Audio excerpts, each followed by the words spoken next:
Hey guys, welcome to another one of my videos, and in this video we're going to be talking about young players who can have breakout seasons.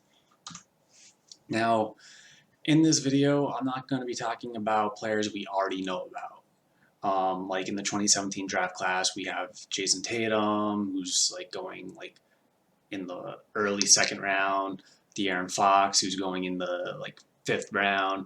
Mark Cannon had a really good year 2 years ago, not so much last year, but he was selected in the fourth round last year. We got Donovan Mitchell, who's a beast, Bam, and John Collins, all top 5 rounders. And then in the 2018 draft, we have Ayton, Luka, Jaren Jackson, who's quite low this year due to his injury, Trae Young. Colin Sexton's low, but we've already seen him break out at 23-3 so far. He could still get better, but I think we've seen what he's going to do. Then we have Shai Gilgeous, Chris Alexander, and Devontae Graham from the 2018 class. And the 2019 class, we have, of course, Zion and Ja Morant. So everyone seems to know about these guys. And so I won't be talking about any of them in this video. Instead, I'm going to be talking about more of the unknown players or players who haven't broken out yet. Now, I did a little bit of research over the last 8-9 seasons, and what I came up with is this is about when a player had a breakout season. So I went back into each draft class and I looked to see the career stats of specific players and when they broke out. And here's a full list of some of the best that I found. So players who made an extraordinary fantasy impact as rookies, there's only 3 of them: Karl Anthony Towns, Joel Embiid, and Ben Simmons. And you can make an argument for Embiid as well as Simmons didn't play his rookie season, and Embiid didn't play his first 2 seasons. So really, you could just make a case for Karl Anthony Towns. But nonetheless, their first year they came into the league and they both killed it. Like Ben had 15, 8, and 8 his rookie season. Joel Embiid had 20 and 9.5 his rookie season or something like that, with a fair amount of blocks and good percentages. So they just broke out. They were easily top 5 rounders. Now, players who made an extraordinary fantasy impact as sophomores include Kyrie Irving, who had a very good rookie season.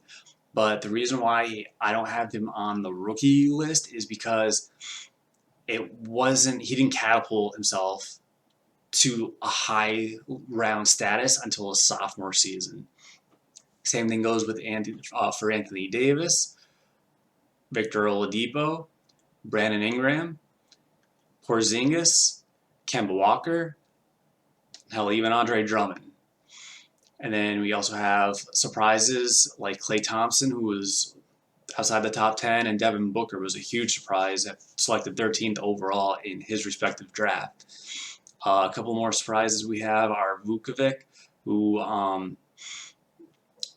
he got traded by the Sixers to Orlando, and once he started for Orlando, it was smooth sailing ever since. And then the biggest surprise of them all was a second rounder by the name of Nikola Jokic, who is currently a first round selection and has been for the last couple of years. So all these guys made significant impacts for fantasy owners in their second year. Players who did it as juniors, their third year, consist of Andrew Wiggins, Buddy Hield, Jamal Murray, CJ McCollum, and Pascal Siakam.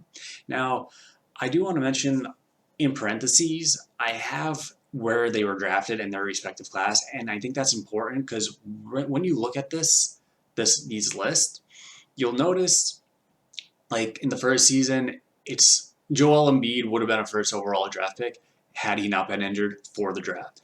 So you can make an argument it's really the first overall player selected are the only ones as rookies are going to break out.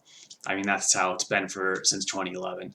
And then as sophomores is where you'll see the most amount of players break out. So after getting their feet wet in the NBA for a season, then they come back for a second season after having a solid off season to work on their game, and they come back and they kill it as sophomores.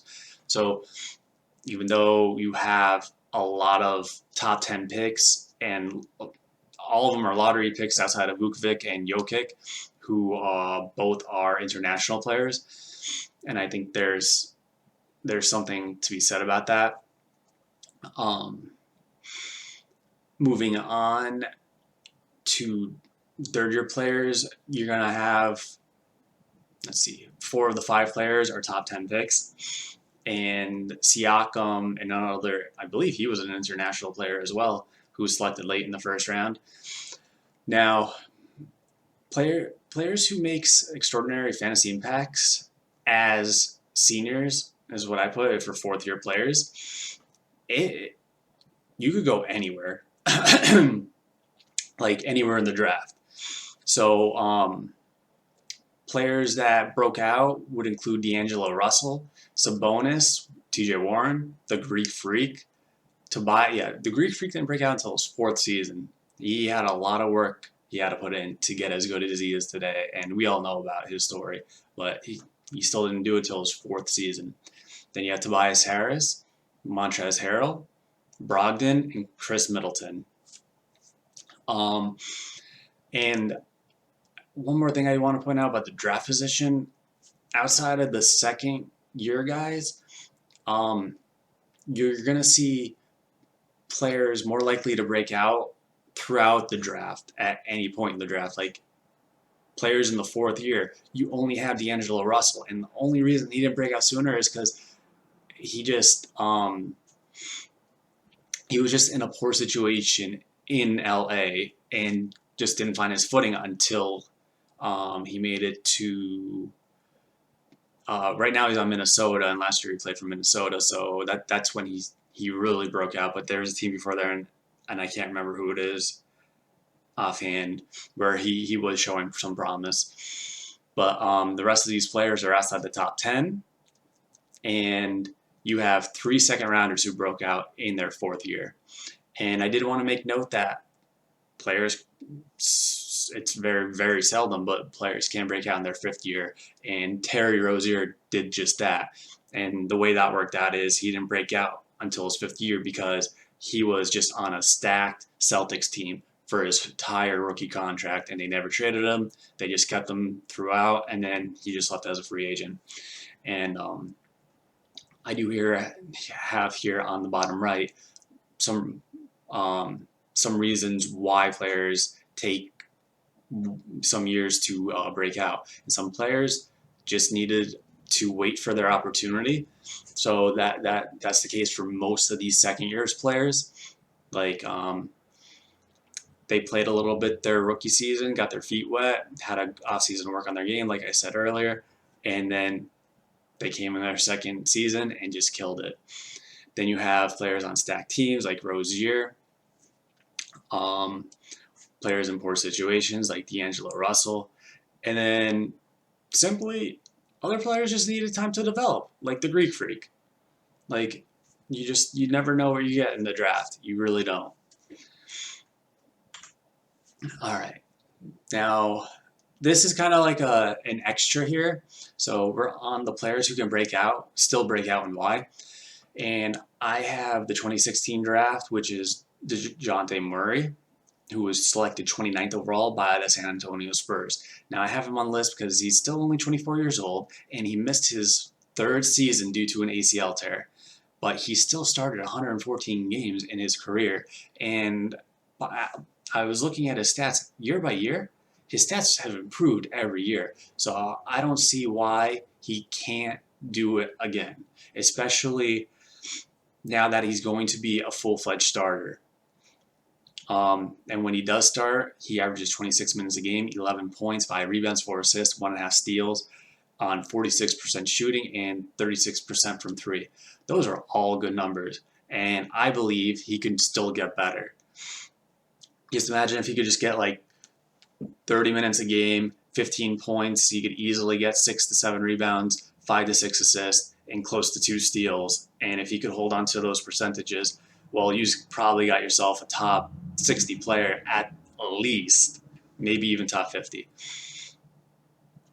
All right, moving on to the 2017 draft class. So these are going to be players in their fourth year. The first one up is Markelle Fultz, who was selected first overall by Philadelphia, now on Orlando.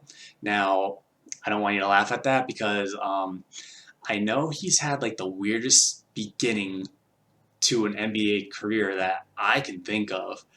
Being selected first overall, having a really weird trainer, having his trainer do really weird things that messed up his shoulder where he couldn't even pick up his shoulder, and then had the organization who drafted you stop believing in you so suddenly.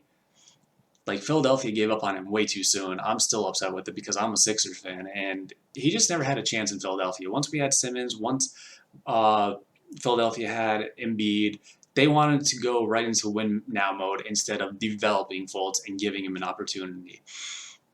And so the reason why he could still break out is because he showed a lot of promise as a starter in his first year in Orlando.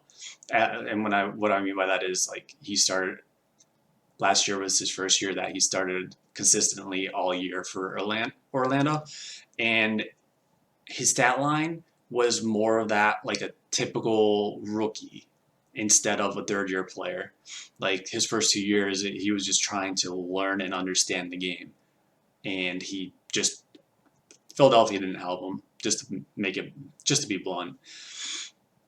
All right, so Orlando will also heavily rely on Fultz this season, as his backups consist of Michael Carter-Williams and Cole Anthony. They aren't going to pressure Fultz at all, or at least they shouldn't. Like the job is his, and even if he struggles, it's still going to be his. Oh, and by the way, he's still only 22 years old. Fourth year in the league, still 22 years old. He's still growing, still developing, and I feel like he can easily be a breakout star this year. The next player on the list is OG Anunoby, who was selected 23rd overall by Toronto. Now, he started 136 games in his career, so he's been a starter quite a bit, and he's still only 23 years old. But what I noticed when I was looking at OG's stats is he's shown solid improvement each year in the league. Now, I think that's important because A, he's going to be starting for Toronto this year, and B, Toronto lost a lot of usage, a lot of good players. They lost Serge Ibaka and Marc Gasol, so he's going to get his chance to get implemented in the offense even more, along with Van Fleet and Kyle Lowry and Siakam. Now, continuing the 2017 draft class, next up we have Jarrett Allen. He was selected 22nd overall by Brooklyn. Now, he has already started a whopping 175 games in the NBA, but he's only averaged 26 minutes a game when starting. So the bright spot here is when he does start, he averages 11 points a game, 8.5 rebounds, and a block and a half as a starter. And those are good numbers. He's only 22 years old. He's already a good shot blocker. And very importantly, he has a low personal foul average, which is really good. It means his minutes can always go up. Now, I know he's in a timeshare with DeAndre Jordan, and that is a big con for me. I get that. But DeAndre Jordan, he's getting up there in years, and maybe he can't handle 24-minute a night pace anymore. Maybe he can, I don't know. But what I do want to stress is, due to how young Jarrett Allen is, he can easily, if he gets 30 minutes a game, just imagine if he could just get four more minutes a game. He could easily go and take that 11 points, make it 13, take that 8.5 rebounds, take it to 10, and get close to 2 blocks a game, along with good percentages. Now, if he does that, if he does something like that, okay, maybe he's not going to be a huge breakout player, but he'd still definitely be worth a mid-draft pick. He'll be like a mid-tier player, like a 7th-round player. And that would be really good considering where he is on ESPN draft boards. And I believe Thomas Bryant will be our last player we are going over in the 2017 draft class. Now, he was selected 42nd overall by the Lakers, but he's now on Washington. Now, he is 23 years old, and he's only, well, he started 89 games in the NBA, but he only has averaged 24 minutes a game in his starts. Now, the bright spot here is he averages, when he does start, 12 points a game, 7 rebounds, and 1 block. And that's really good because if he could get those minutes up to 30 or more, he can easily go up to 15, a 15, 10, and 2 guy, which would even be better than Jarrett Allen. And he only has to worry about the aging Robin Lopez as his backup. So I really think the Wizards are going to give Bryant all the opportunities in the world to succeed this season. And the one thing I do want to stress on the side of caution with is Washington last year was 6th in the league in team possessions per game, which may influence why his minutes per game were at 24. And now you have Russell Westbrook over Ish Smith and Isaiah Thomas, the 2-point guards from last year. So I think it's going to kind of work both ways. Like, maybe he gets his minutes up to 28 minutes a game. That'd be awesome. But Westbrook's going to push the ball. They're going to be high in team possessions per game again. But the difference for Thomas Bryant this year over last year is going to be now he actually has a real point guard. And I know some people are going to talk about Westbrook is really a 2, but he gets a lot of assists. He loves assisting his big man. Just ask Steven Adams over the last few years. All right, moving on to the 2018 draft, which are players in their 3rd year. First up, we have Michael Porter Jr., who was selected 14th overall by Denver. Now, the only reason why Porter Jr. fell so low was injury concerns. Many NBA executives believed Porter should have been a top 5.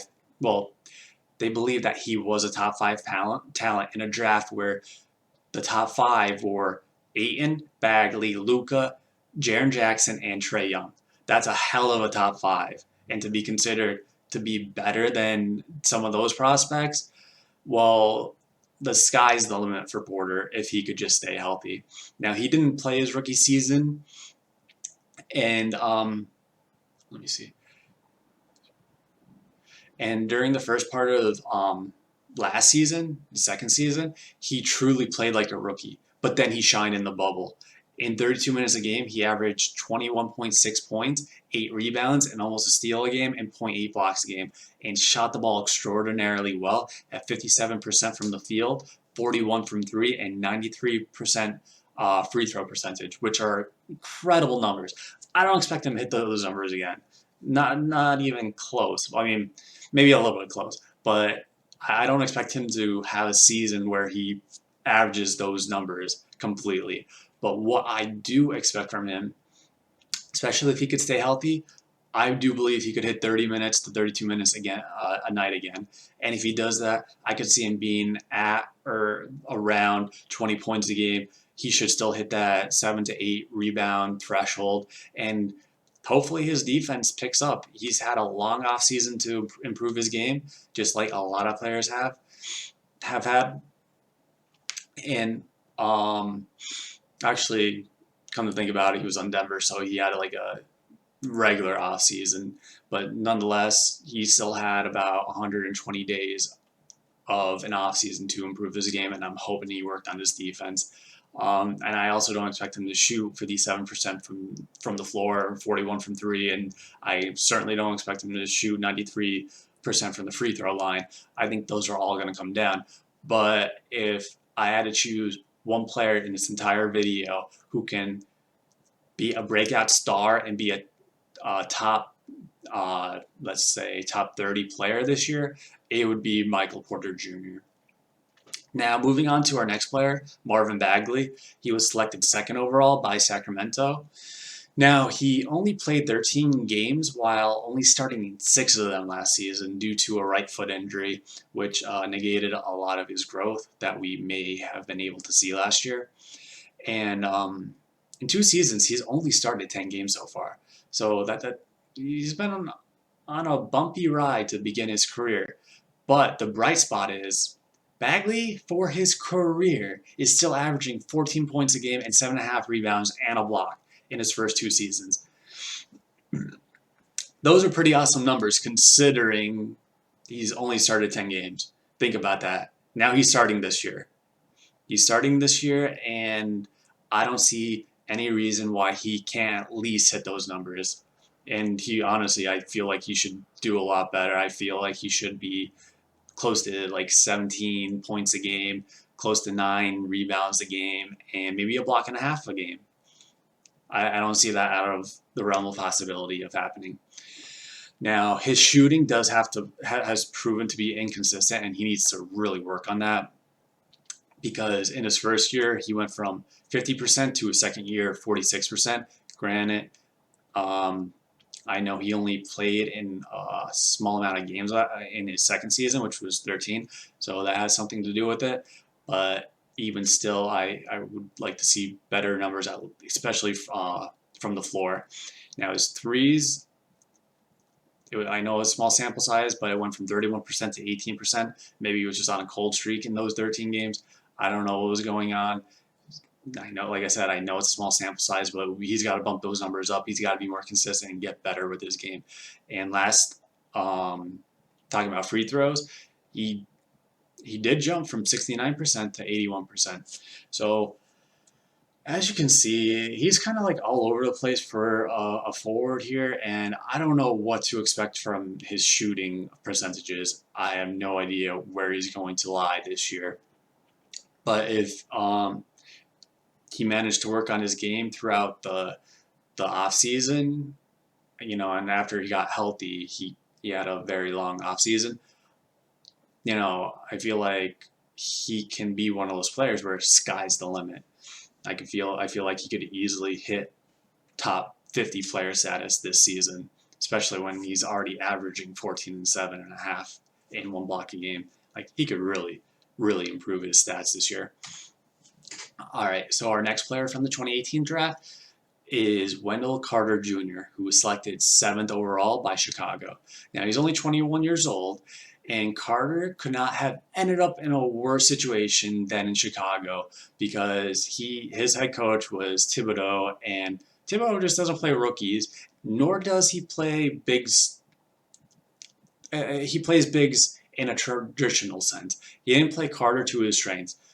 He never tried running the offense through Carter. Now with new head coach Billy Donovan, though, we should expect a change. We should see Chicago's play style just different. We should see the offense get run through Carter a lot more often, as Billy Donovan is excellent at developing young talent. Let's see. Another bright spot on Wendell Carter Jr. is he's already shown improvement from year 1 to 2. Off the top of my head, I can't think of where he was from year 1 to year 2, but I did look at his stats, and I do.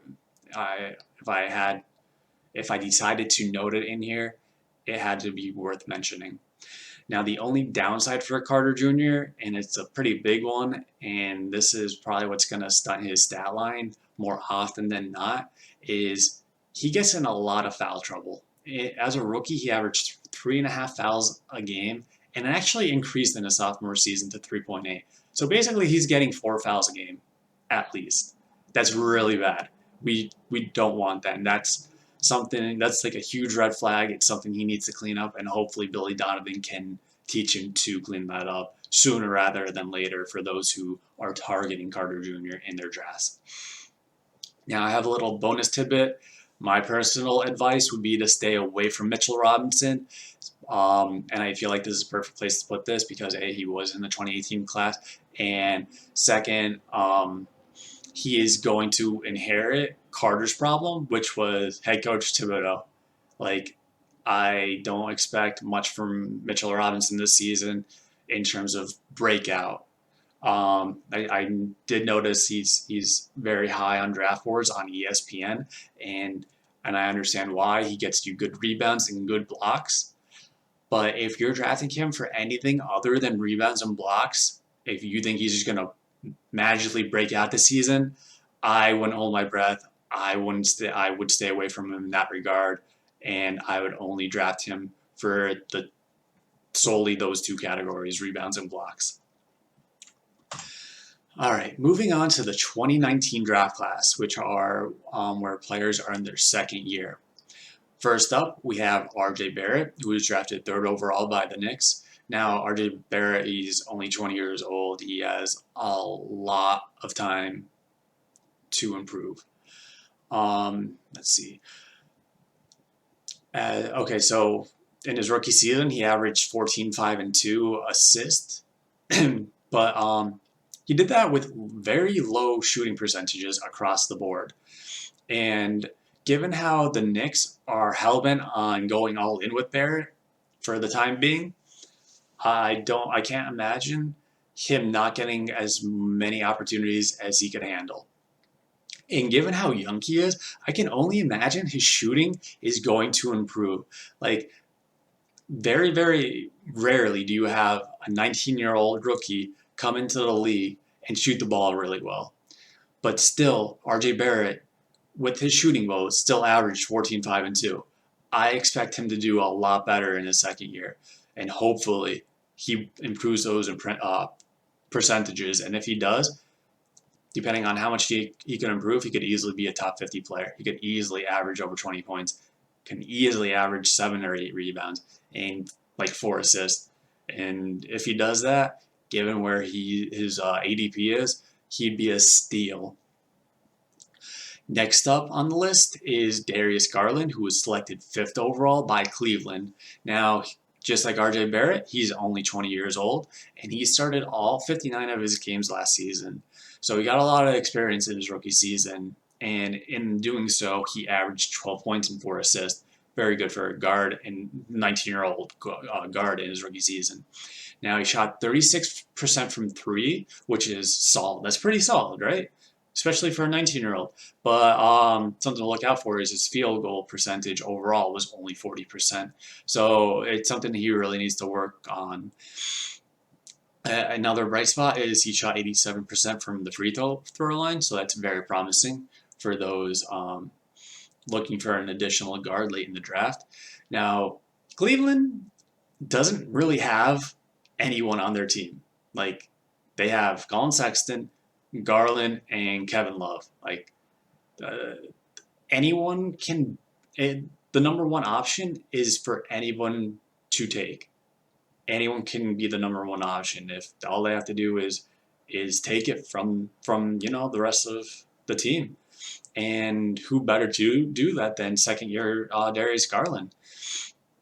Not to mention, Cleveland's probably going to be a losing team, and if that's the case, Kevin Love might be gone sooner rather than later, which might just leave Garland and Sexton on the team.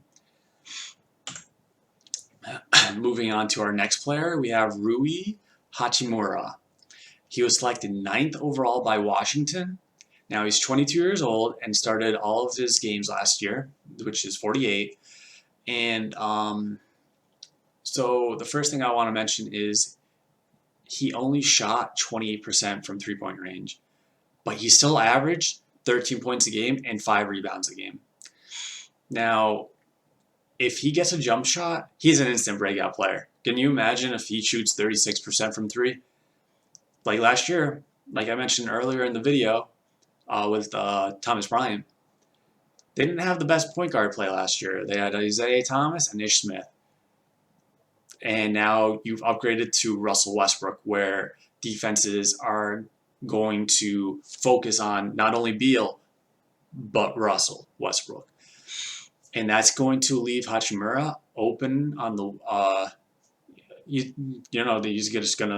they're gonna leave him open more often than not. So if he can improve that 3-point shot, I don't see why he can't average 17 points a game. Can you? All right, moving on to our next player, PJ Washington, who was selected 12th overall by Charlotte. Now, he started 57 games last season and showed a lot of promise. He showed so much promise that he's going to be starting again this year with little to no backup competition.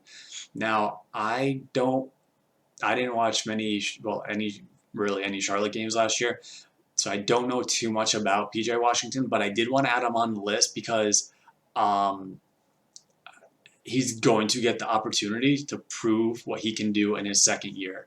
And like I was talking about in the beginning of the video, anyone can break out in the second year. Like opposed to talking about where you were selected in the draft, it seems like people broke out in their second year more often than not, and the players that broke out, it wasn't just like first overall players, it was a nice blend of players throughout the lottery. And PJ Washington was a lottery pick. So I do think that that can play into whether or not Washington breaks out this season. Now, for me personally, another player I'm going to personally stay away from is Tyler Herro. He was selected 13th overall by Miami. Now, he was a great story in the bubble.